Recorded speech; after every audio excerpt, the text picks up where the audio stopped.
Maaf, memaafkan ini soal saya pernah baca di salah satu tafsir di Al-Quran tuh bahwa kalau kita minta maaf kepada Tuhan, Allah pasti dimaafkan.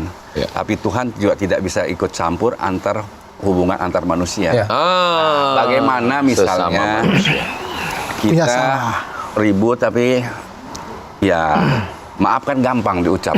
Tapi hati kan siapa tahu. Masih belum ikhlas. Belum ikhlas itu bagaimana ini Pak?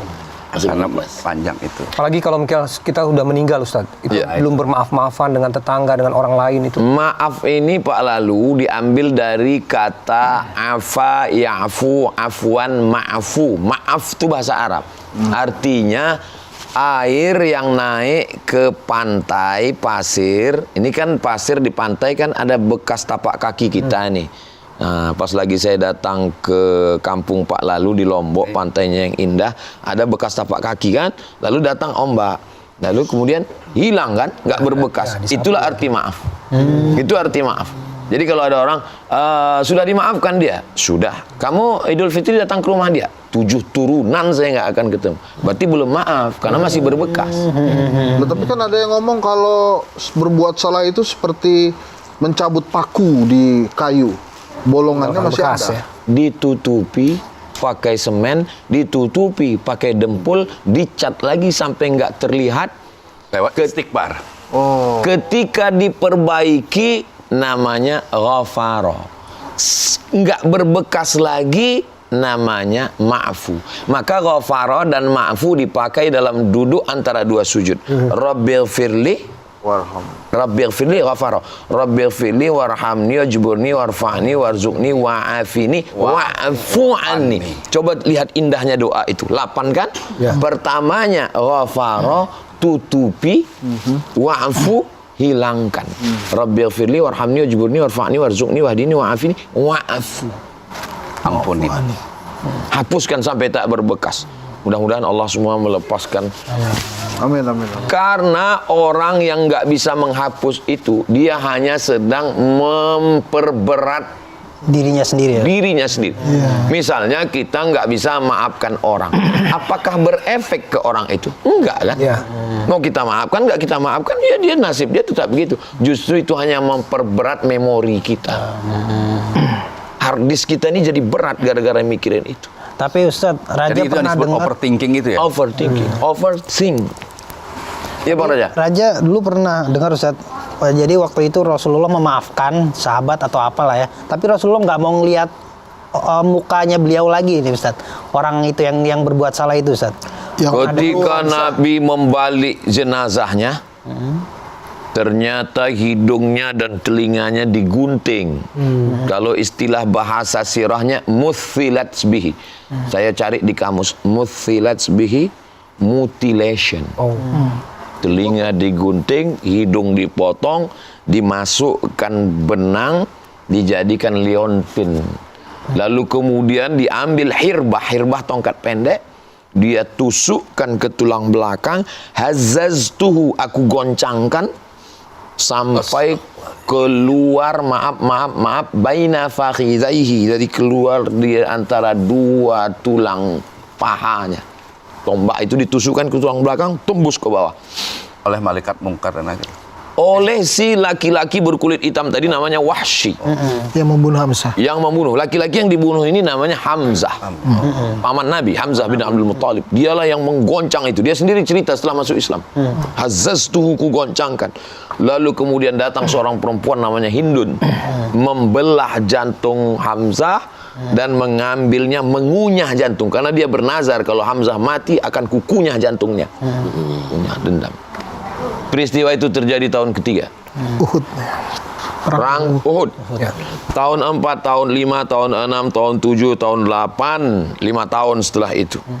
Sama kayak pilkada. 5 tahun setelah itu, Saya senang tuh kalau pilkada. saya tengok terlalu serius, jadi maka saya takut Bang Hensan nangis. Setelah 5 tahun, Nabi masuk ke kota Makkah membawa 10.000 pasukan dengan baju besi, dengan tombak, panah dan kuda. Panglima perangnya namanya Sa'ad bin Ubadah. Kata Sa'ad bin Ubadah, "Hadza yaumul malhamah." Ini hari balas dendam. Kita akan pancung kepala mereka, kita akan potong telinga mereka.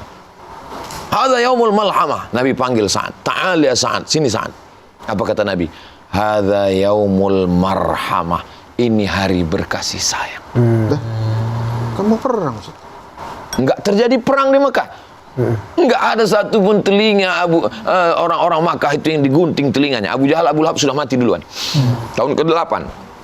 Apa yang dilakukan Nabi? Membersihkan Ka'bah dan sekelilingnya 360 berhala.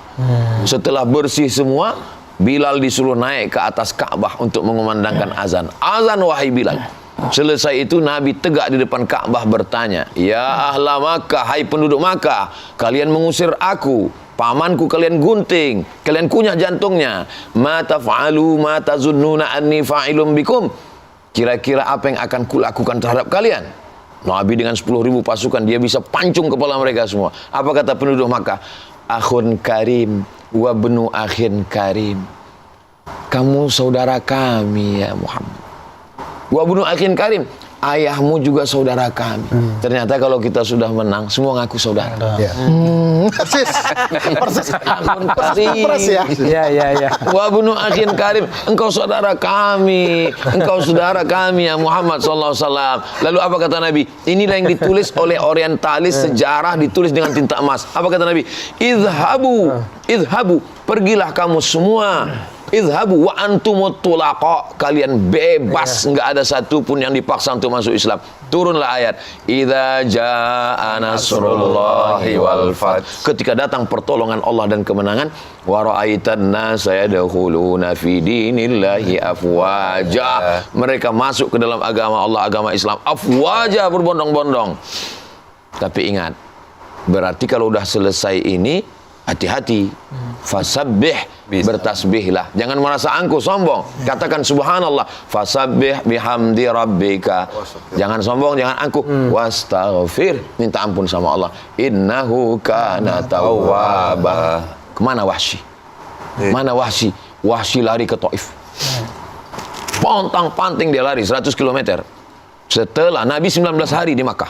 Setelah rekonsiliasi semua selesai, Nabi pulang ke Madinah. Wahsy pulang. Wahsy ngelihat nggak ada yang digunting telinganya, aman semua. Wahsy mengejar Nabi, datang dia ke Madinah. Sampai ke Madinah, kenapa dia berani? Kalau Nabi tidak membunuh di Makkah, berarti di Madinah juga aman. Datang Wahsy menjumpai Nabi. Assalamualaikum ya Rasulullah. Kata Nabi, waalaikumsalam. Kata Nabi, anta Wahsy? Kau Wahsy? Naam, saya Wahsy. Qatalta Hamzah. Kau yang sudah membunuh pamanku Hamzah. Naam. Nabi memegang dada Wahsy, mendoakan Wahsy, karena dada sebelah kiri adalah la ilaha illallah Muhammad Rasulullah.